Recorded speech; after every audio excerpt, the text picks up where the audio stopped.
There we are. We are apparently live.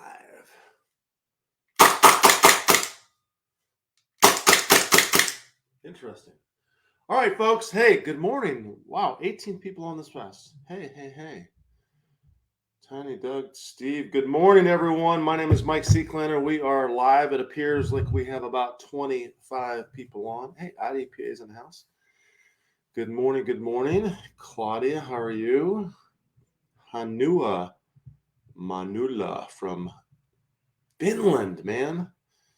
I just built my new sauna. You probably have a sauna over here. Everybody has a sauna in Finland, right? Alan Reed is on. Good morning. Mike Staley, Donald Green, Era. Good. Looks like we have, of course, the folks that we normally have on. All of the old hats are on as well. Not literally old, but if you are jumping on the live stream this morning and joining me for this pre-Thanksgiving live stream, thank you for joining me. If you want to do me a favor, share it with some folks. Send a text message, let them know I am live, and we're going to get right into it. Looks like we have a good audio as well as video. Good morning. Let me send this. By the way, I'm posting a link to an article. You can go to that later on and check that out. That's actually going to cover some of the material that I'm going to be talking about today, because we're talking about the fundamental five, the get it? The fundamental five. That I do in every defensive handgun and competition handgun class. Matter of fact, just did them in, or a large majority of these drills, in the bigger circle class that I taught with Mr. Rob Latham as well. So they are the core drills that I do in all of my handgun programs, and I want to take you through those fundamental five and potentially give you some feedback and some information. So we got a bunch of people on this morning. Bob Beal, probably from Montana, is on. Good morning. Hey, Brian Wall, how are you, sir? Jim Shanahan, good morning. Alex from Puerto Rico, hello, how are you? Chris, you're a new coin member. Wow, you didn't tell me that. Must have got your coin. I did not know that. Kevin Elliott, Idaho Falls, Idaho, man. That's part of my old stomping grounds. I went to high school in Preston, Idaho. I was out there for many years. David H. is on Habig. Hopefully that's the right pronunciation.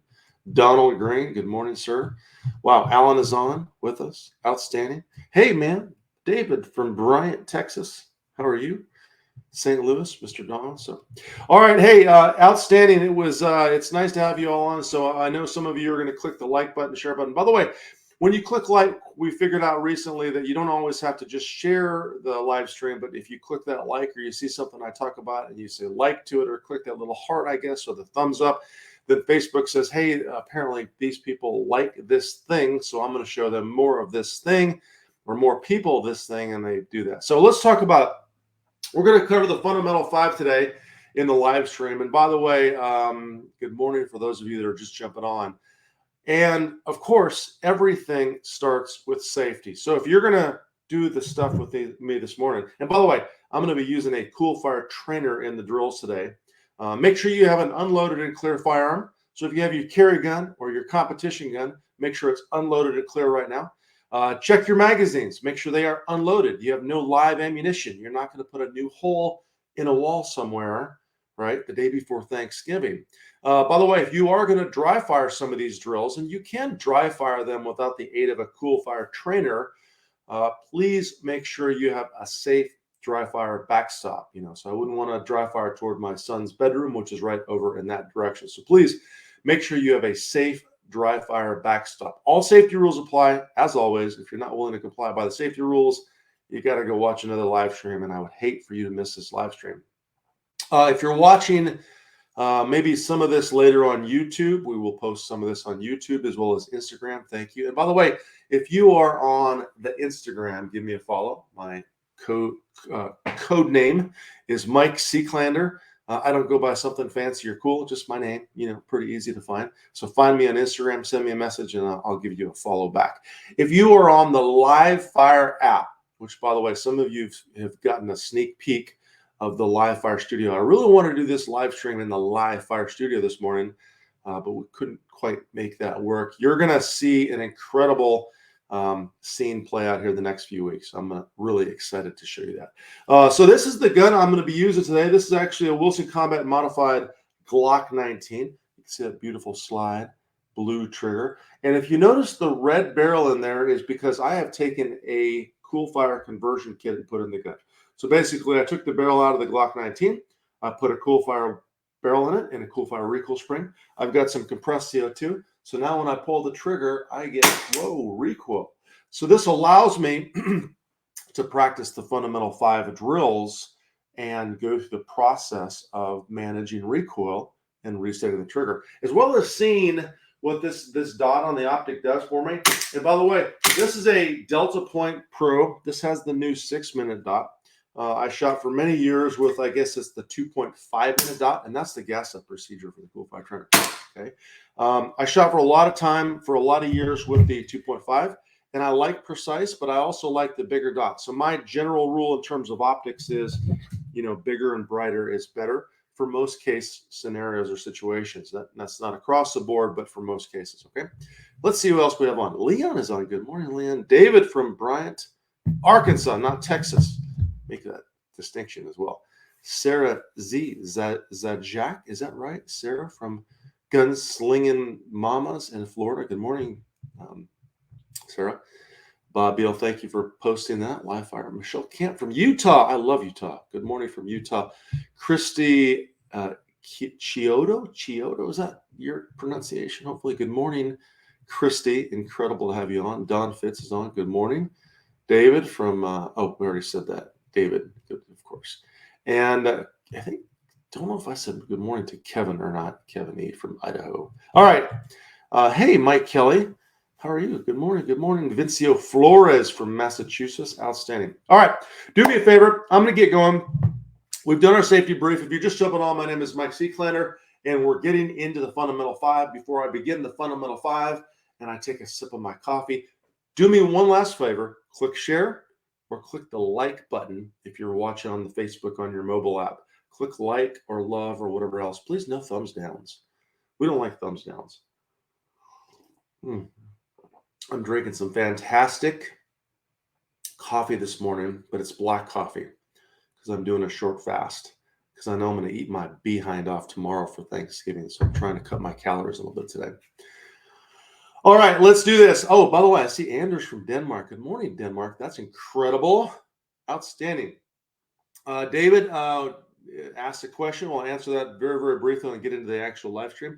I advocate red dots for older shooters as our sight changes with age? I don't advocate a red dot for anyone unless you have a definitive need for a red dot. Of course, visual changes might be a need.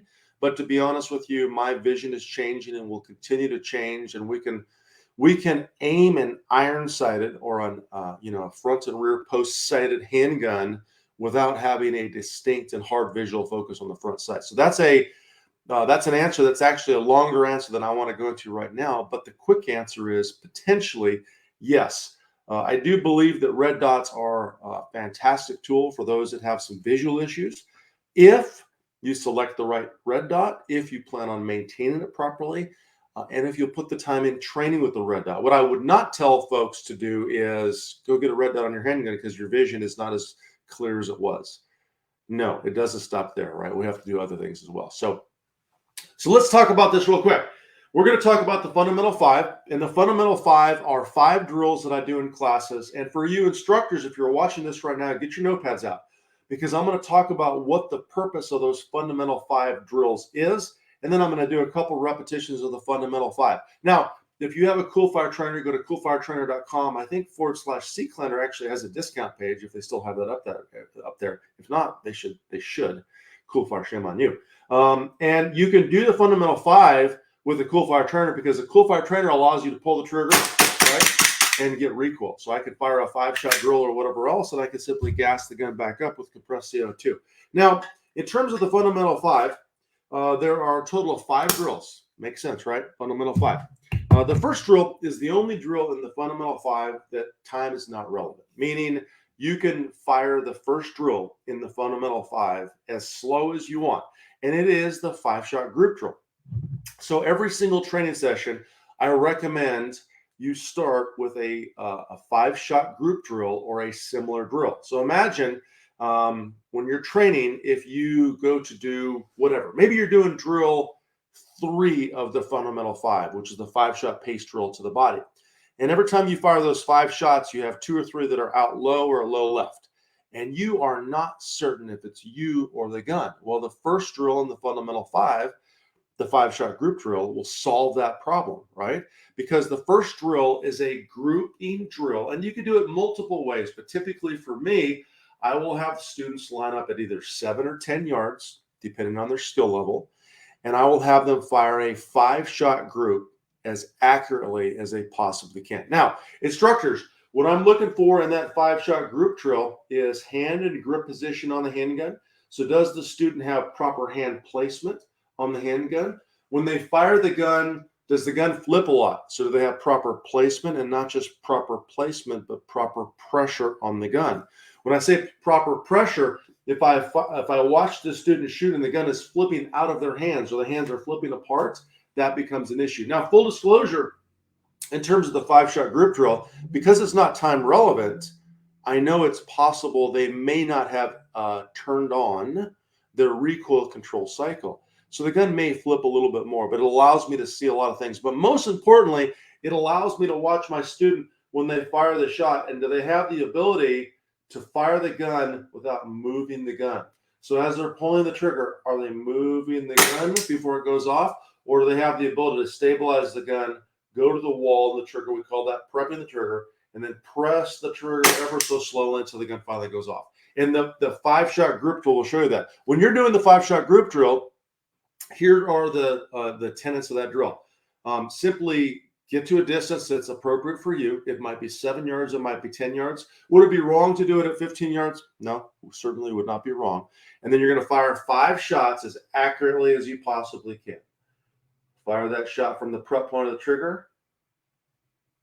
1 shot, 2 shots, 3 shots, 4 shots, 5 shots. When you fire your 5 shots, call your shots, right? You know, I went center, center. Oh man, the dot moved a lot, or a little bit low left, or low right, or high right, or the front sight moved a little bit high right out of the rear sight notch when I fired that last shot. So shot number 3 is probably high right. Shot number 4 and number 5 were good. So call your shots and go down range and tape the target. One more tip on the 5-shot group drill. Take a little small couple squares of tape, or draw a little square, maybe about 1.5 inches by 1.5 inches, or maybe 2 by 2, and put it directly in the center of the scoring zone of the target you're trying to shoot at later in the drills, right? So that gives you a very precise spot to start off with. So once again, drill number 1 of the fundamental 5 is the 5-shot group drill. What does it do? It makes sure that your gun is zeroed and that your accuracy shoots to the gun. One of the things that we joke about oftentimes in the Bigger Circle class, which is the class that I teach with Rob Latham, and there's a video series out there we're about to do a big special on, is that when a student shoots bad shots and the shots are not perfect, we always blame the gun first. And I know you may say, man, it's funny. It's what a joke. You guys are joking around. No, literally, we always blame the gun first. Is the optics zeroed? Are the iron sights zeroed, right? Does the ammo that you're shooting with shoot to that gun? Always blame the gun first. Because if we figure out the gun is not zeroed, and by the way, what percentage of time do we find the gun is not zeroed? It's pretty high, actually, right? Higher than you would think. But once we zero the gun and make sure that the optic or the iron sights are zeroed, then for all of the future drills, we know for a fact it's no longer the gun, it's the shooter, and that's super important. All right, let's see what else I have on. Make sure I don't have any questions here. Hey, good morning, Ed from British Columbia. How are you? And Eki Tiger Boy Charpe, I'm not even sure what you're saying there. Air, water, something going on there. Anyways, interesting thing. Gilly is on. Good morning. Daniel McKee, Frisco, Texas. How are you, sir? Ryan Nelson. Good morning, sir. And Archie Curry. Good morning. Good morning. Good morning. Hey, Will Rhodes. I see you on as well. Stephanie O'Rourke. Good morning. Tony Jones. Hello, hello. Anders. I think I said good morning to Anders before already. All right. So let's move on. So drill number 1 in the fundamental 5 drill was the 5-shot group drill. Okay. Drill number 2 is what I call the 1-shot extend, prep, or press drill. Now, all of the fundamental 5 start from the contact point under the trigger guard. right? Those of you that know me pretty well know I call this the Judy chop, or the trigger guard index point, meaning every single drill we're going to do starts from the contact point where your support hand contacts the trigger guard. And you may say, well, Mike, why don't you draw and do the fundamental 5? Well, here's the deal. I want to focus entirely on the shooting aspect of these drills. I want my students to focus on what the gun's doing in their hands. Would it be wrong if you wanted to do the fundamental 5 from the draw? No, it wouldn't be wrong. But I will tell you, one of the key components of developing skill, any skill with any system and any kind of thing you want to practice, is to take those skills and break them down into micro components and work those micro components with as much detail and conscious, deliberate practice as possible. That's a secret for those of you that want to get much better at shooting or anything else, is to break your skills down into micro components and work those skills with very deliberate practice. Okay, so the one-shot extend, prep, or press drill, as you might have guessed, is a one-shot drill. And the drill is as follows: from contact on the trigger guard. And by the way, the present path that I'm working, the presentation path that I'm working on this drill is simply the second half of the draw. So if I drew the handgun out of the holster and fired a shot, you would watch me draw and make contact and extend the handgun and present the handgun. So all of these drills are in essence working the second half of the presentation. Now, when you do this drill, I want you to start from an unbuilt grip position.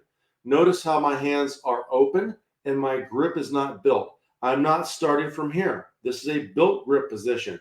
So you're going to start from an unbuilt grip position in a place that would be on your draw path. Let me say that again. In a place that will be on your draw path. Do not practice this drill from a gun position that is not your draw path position. You're wasting repetitions.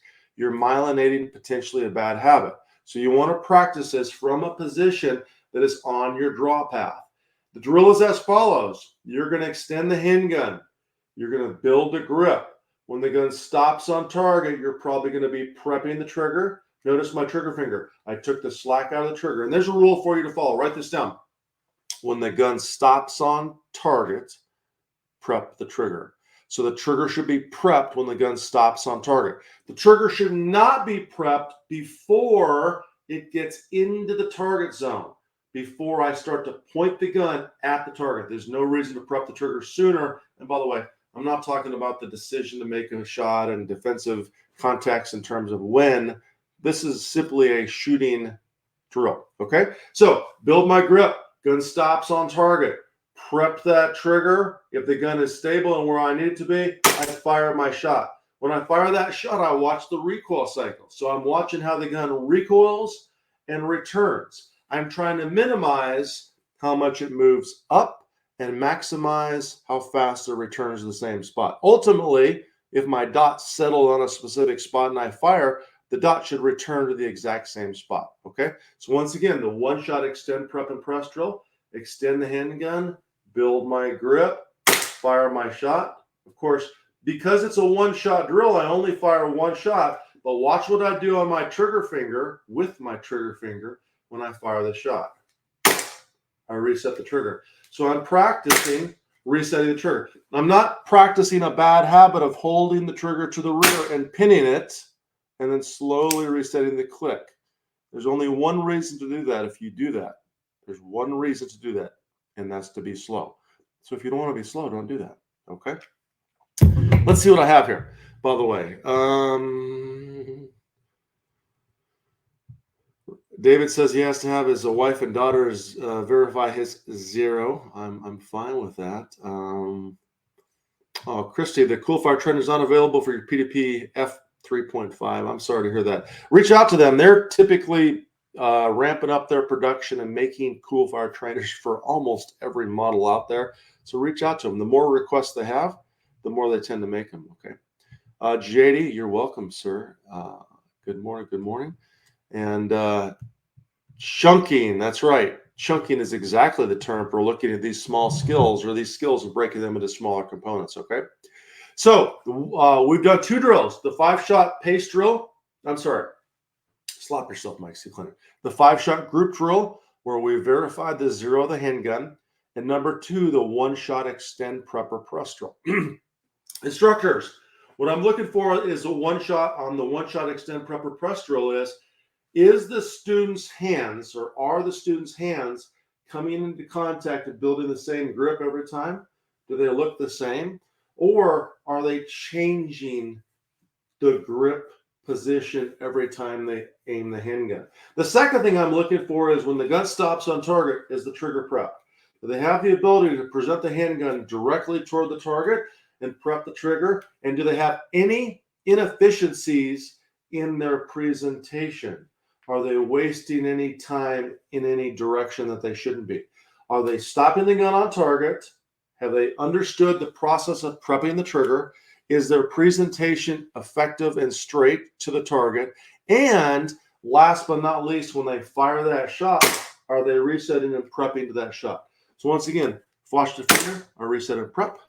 Watch the finger, reset and prep. So those are the things I'm looking for in drill number 2, the 1-shot extend, prep, or press. Let me guess at my COOLfire trainer, by the way. Hey, if you have a question, just throw it back up there.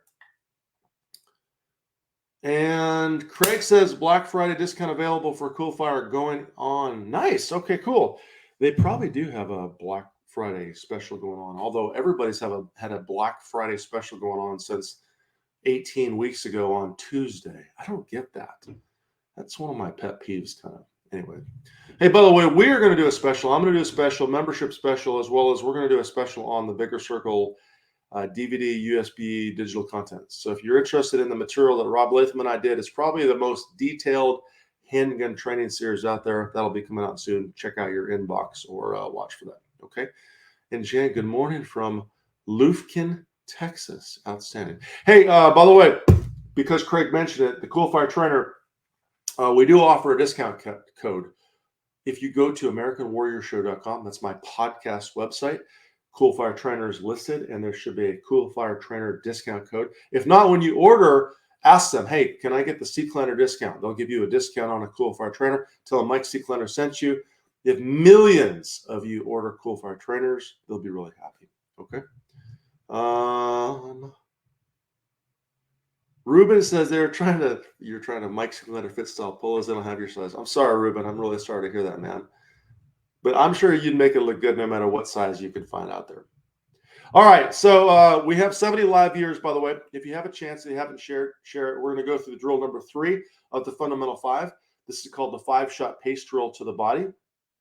And this is a very simple drill. Now, we've done the 5-shot group drill, the 1-shot extend prep and press drill. That is a 1-shot drill. Now we're going to go to the 5-shot pace drill to the body. When I say 5-shot pace to the body, I have 2 drills. One is 5-shot pace to the body. One is 5-shot pace to the head. Of course, if you would imagine the head or body target on a USPSA or an IDPA target, that's typically what I'm using in class. But it might also be, a defensive target that you set up that's kind of a humanoid shape and has a defensive area that might overlay the upper center chest of the target, right? But the bottom line is, if you wanted to mimic this, this can also be done on a large steel plate or a small steel plate. Just make sure you're in appropriate distance from steel. But the bottom line is the 5-shot pace to the body is done on a larger target area, at least an 8-inch circle or more. So I want it on a larger target area because we're going to be using an accelerated pull. Now, the start position for the 5-shot pace drill to the body is the same position. I'm not changing that in the fundamental 5. I'm not drawing. I'm starting from that last, presentation of the handgun on the draw, contact point under the trigger guard. I'm simply going to extend the handgun. I'm going to build my full grip. I'm going to find my sights, and I'm going to fire 5 shots. Okay? Of course, after that 5th shot, I'll re-prep the trigger. Finger comes off the trigger, I touch the slide. Once again, 5-shot pace drill, build my grip. 1, 2, 3, 4, 5. Now, this is one where if you have a COOLfire trainer, you can truly work on your trigger speed and resetting your trigger. Now, for you instructors, when I'm doing the 5-shot pace drill to the body, I'm looking for a couple things. Number one, because it's probably an accelerated pull, the student is probably pressing straight through the trigger. They're not doing a lot of prepping of the trigger on this drill because of the distance and the size of the target. But I'm looking for 2 things. I'm looking for a structure breakdown in the upper body. So I'm watching the shoulders and I'm seeing if the shoulders do this. 1, 2, 3, 4, 5. Do the shoulders move? If the shoulders move, that tells me that the upper body angle is not right, right? So the upper body angle needs to be such that I have some body weight behind the gun. The second thing I'm looking for is I'm looking for the hands slipping apart. So as I'm firing the gun, if the hands are slipping apart and the strong hand and the support hand are changing position, meaning they're not recoiling together every single time, then that tells me there's a problem. So I'm looking for a structure change in the upper body, and I'm looking for the hands recoiling apart. On the target, and in terms of the shooting, I'm looking to see if they have the ability to accelerate.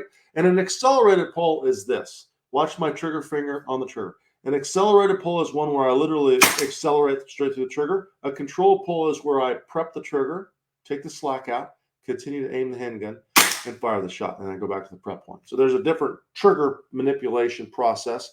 And if you break down trigger, I've done a bunch of videos on trigger.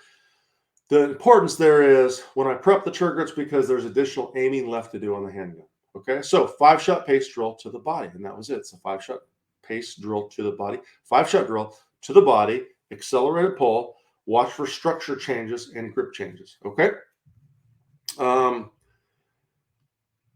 And let's see what else I have here. So Xavier Messina says for your EDC doesn't work, you need to probably call them back and find out why it doesn't work. I have one that works pretty darn well, actually. Hey, Chris, good morning from Las Vegas. How are you? Okay, so we've done the 5-shot grip drill, the 1-shot extend, prep, and press drill, the 5-shot pace drill to the body. The next drill I would go to in the fundamental 5 is 5-shot pace drill to the head.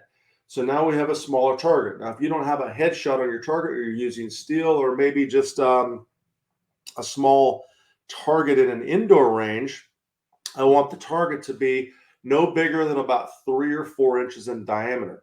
On the body, for 5-shot pace to the body, I want that target to be 8 or more inches in diameter. This one I want 3 inches in diameter, maybe a little bit more, but not much more than that. So this is a very precise shot. So once again, starting from contact position, I'm actually going to aim at one of my thumbtacks over there. 5-shot pace to the head is pretty simple, right? I'm going to extend the handgun. I'm going to build my grip. Because it's a harder shot, I'll probably have prepped the trigger, dot stops on target or sight stop on target, and I'll be firing 5 shots. Prep, prep, prep, prep. And every time I fire a shot, I'm re-prepping the trigger, right? What I'm looking for here, once again, instructors, write this down in your notepad, is I'm looking for posture changes in the upper body, and I'm looking for the hands recoiling apart. If the hands are recoiling apart, I have a problem. If there's a posture change, I have a problem, right? This is also an accuracy and tense drill.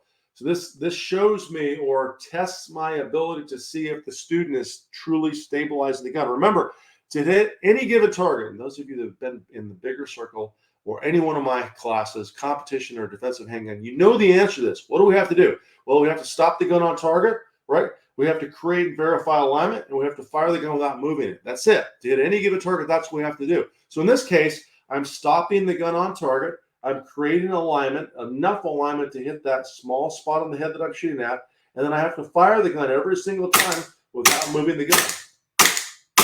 Watching that dot. Every single time, the dot settles on that tap. Prep the trigger.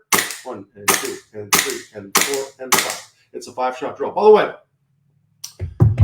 why do you think I do 5-shot drills? If you had to write that down, why 5-shot drills when I'm doing these fundamental 5? Why not 3-shot drills? Why not 4-shot drills? Why not 6-shot drills? Any idea? Who can answer that question for me? And by the way, good morning, Tony from Norway. Man, we have some Norwegians and Sweden's on and all kinds of folks over there. That's awesome. I need to visit that place over there one of these days.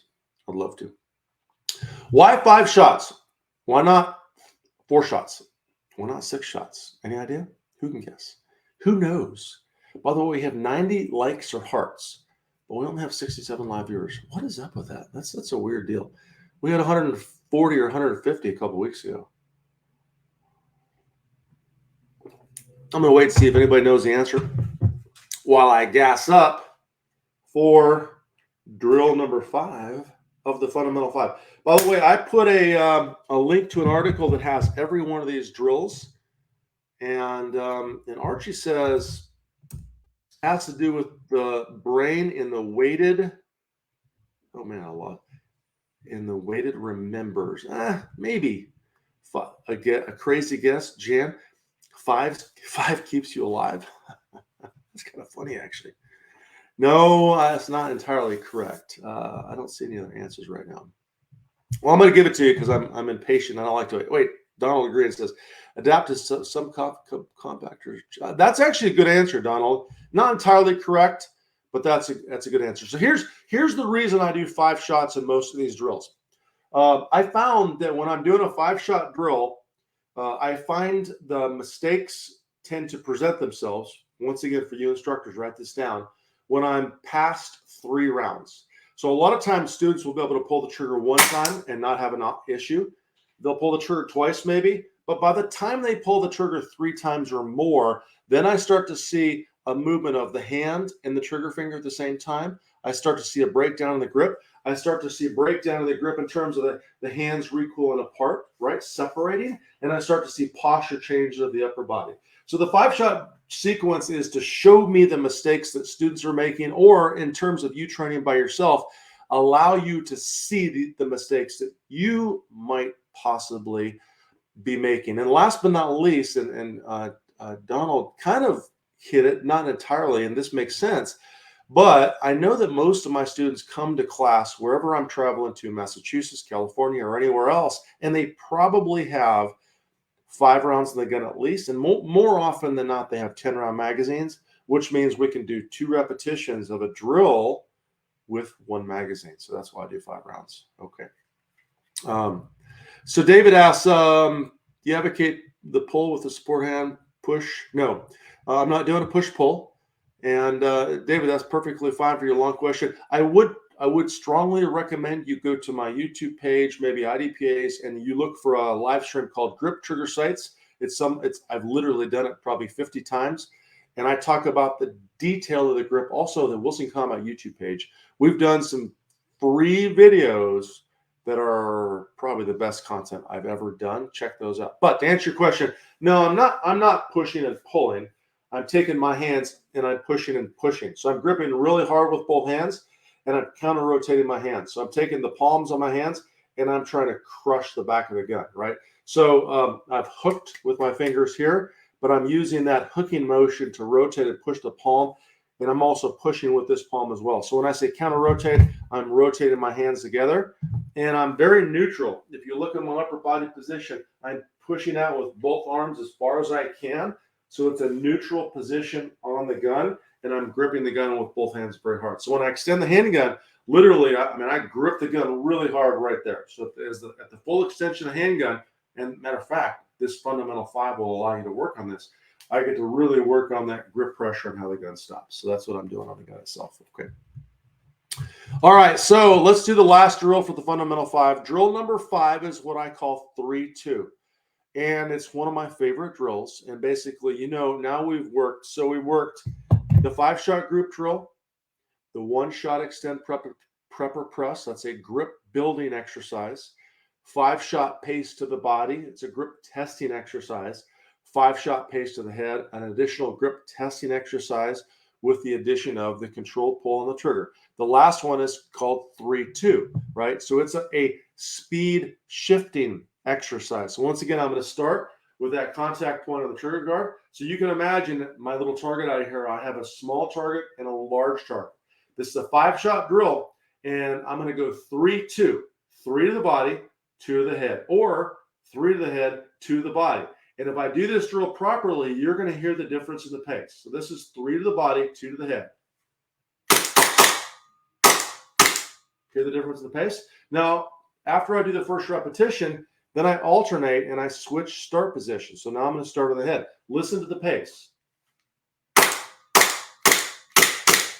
little bit faster on the body there. Back to the body, head. Hear the difference in the pace? So I'm going 3-2.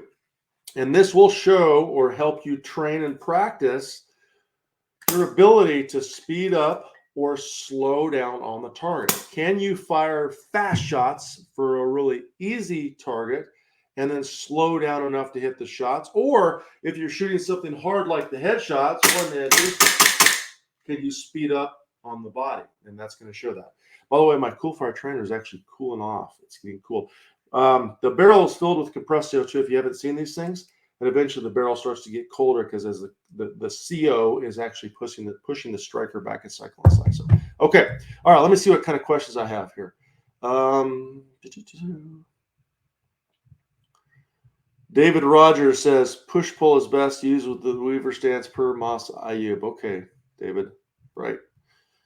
Good morning from Texas, David Holland and Jan Bailey Martin. What would you look for specifically if only shooting with the strong hand only? Same thing as grip and posture. Good question.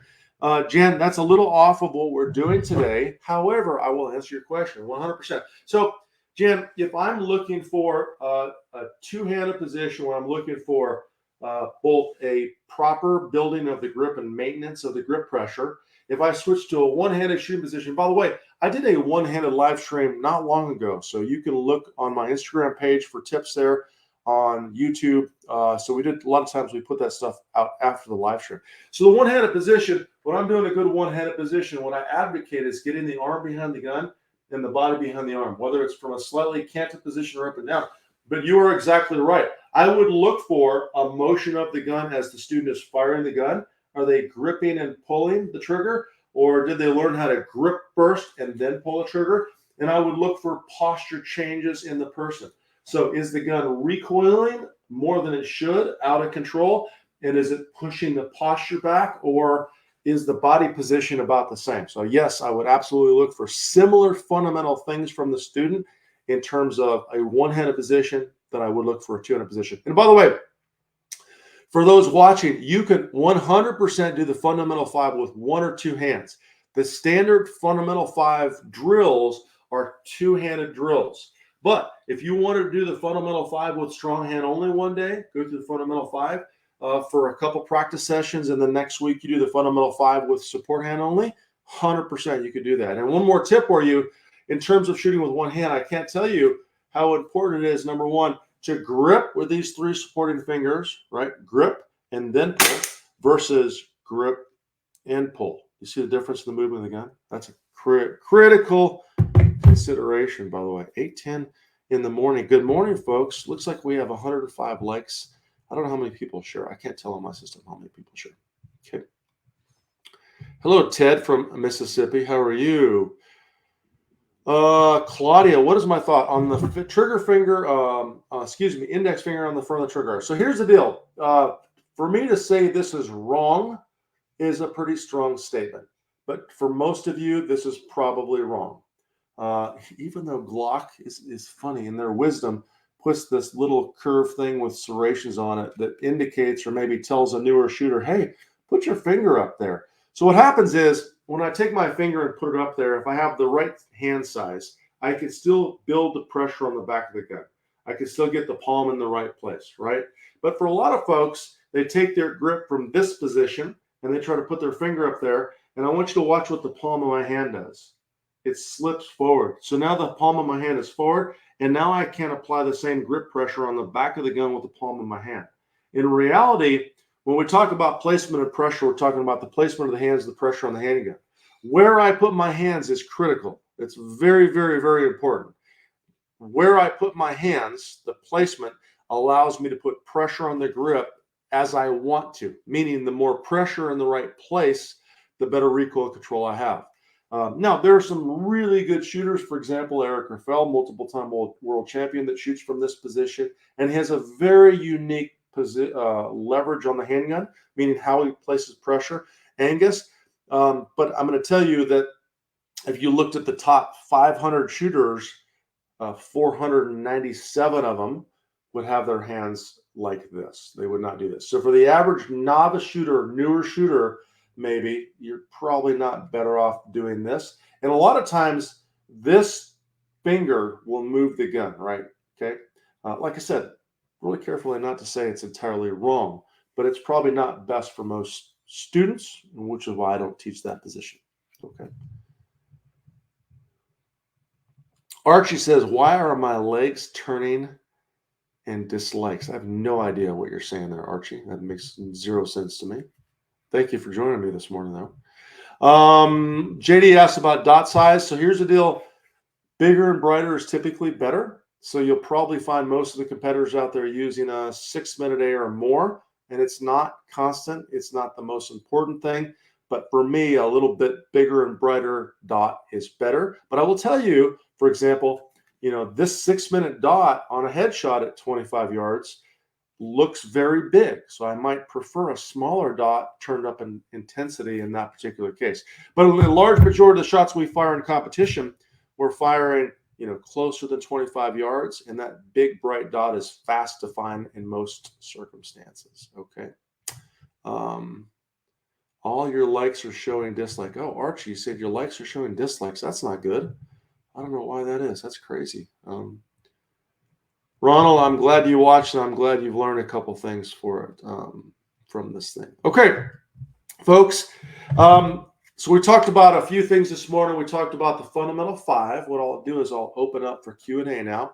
Fundamental 5, drill number 1, 5-shot group drill, 1 and 2 and 3 and 4 and 5, as slow as you need to fire the best group as possible. Verify your 0.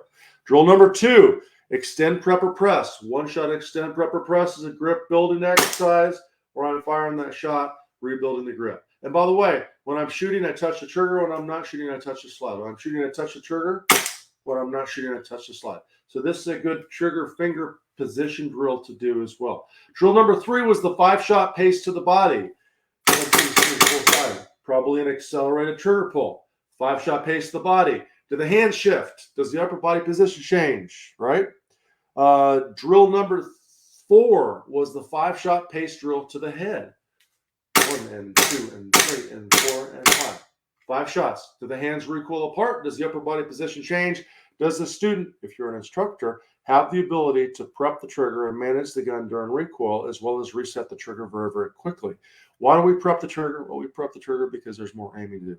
And then the last drill in the sequence, fundamental 5 sequence, is, of course, 3-2, which is a drill where we alternate the starting position. On drill number 1, I start in the body and I go to the head, right? Oops, that was 5-shot pace to the body. My fault. Let me redo that. 3-2. 1, 2. 1, 2, 3. So 3-2, body, head, alternate your pattern, 3-2. That's a drill where you're practicing speeding up, right? Or slowing down, vice versa, by the way. Michelle, you're welcome for the instructor tips. And preferred 0 distance for a dot. Good question, Frank. So it's interesting. I actually had a buddy just do a sheet for me. I don't have it here. But he looked at zeroing the dot 0, what a 10-yard 0 did versus a 15-yard 0 versus a 20 or 25. But generally speaking, I think about a 20-yard 0, 20 to 25-yard 0. If you do a 25-yard 0, I can tell you Rob Latham, when he zeroes at 25 yards, the gun's going to shoot a couple inches high, right? That tends to be one of the better zeros. But me, I will zero for typically between 20 and 25 yards, and then I'll shoot it everywhere from almost contact distance all the way out. And, of course, that at 3 yards, the gun is going to shoot where? It's going to shoot low because the mechanical offset of the optic and the actual bore, which is not as, it's not as standoff as a rifle optic, but it does exist. So, the gun's going to shoot, an inch low. So if you had to pick a headshot in competition, you know where to do that. Once you get back to about 12 yards to 15 yards, it doesn't much matter because most folks can't hold that inch anyways. Okay, so I'd zero for 20 to 25 yards, and the gun might shoot just slightly high there, and then shoot it at different distances. Okay, Laurel, I will be releasing the 2023 training schedule probably early December, maybe the first couple weeks of December. Robert, you're welcome.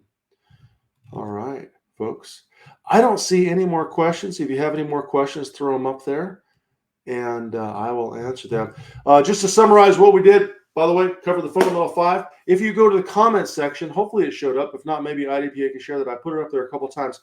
There's a link directly to these drills on my website. I wrote an article. The drills are free. If you want the detail behind the drills in the video, you can check that out. I think they're still on special or on sale. They're worthwhile. Keep in mind that every class I do with a handgun, any group, even very advanced groups, I do the fundamental 5 because there are things to learn. Every single one of the drills specifically teaches subjects. Every one of my defensive handgun or competition handgun classes, we start with the fundamental 5, and then I move into drawing and reloading in off-balance positions, the upper body triangle. So they're critically important. You can take the fundamental 5, you can do them with 2 hands on a range practice day. You can do them strong hand only on a range practice day. You can do them support hand only on a range practice day. You can vary the distance to the target and then see how that changes the dynamics. There's lots and lots to learn on the fundamental 5. Okay. All right. Oh, David, I'm glad to hear that. Thank you for that comment. I appreciate that a bunch. And yes, Rhonda, I do lots of repetition because it is critically important. Tony's right. Drills build skills. That's right. Okay. Hey, folks, that's all I have. Good. I know some of you have to go to work, Archie. Have a great day at work. Thank you for watching me, the 70-some folks on here. If you're watching this later on the replay, please still give it a share. If you see it on YouTube, give it a share. Follow me on Instagram. Get on there and follow because I'll put all these drills into little teeny tiny tips that I post on a regular basis. And of course, if you're on the COOLfire app, big things are coming soon. Get on COOLfire. You get a free trial. There's a link in my description as well. Get on there. Send me a message. Mike, I joined COOLfire. I'm following you. And then I will follow you back. If you're following me on COOLfire, send me a message and I will follow you back. That's all I have, folks. Have an incredible Thanksgiving and a live stream next week. Yes, I think I am doing live stream next week. Next Wednesday, 7:30. Don't know the subject. Might be a surprise subject. Might be a surprise location. Who knows? That's all I have, folks. Have a great day. And until then, train hard.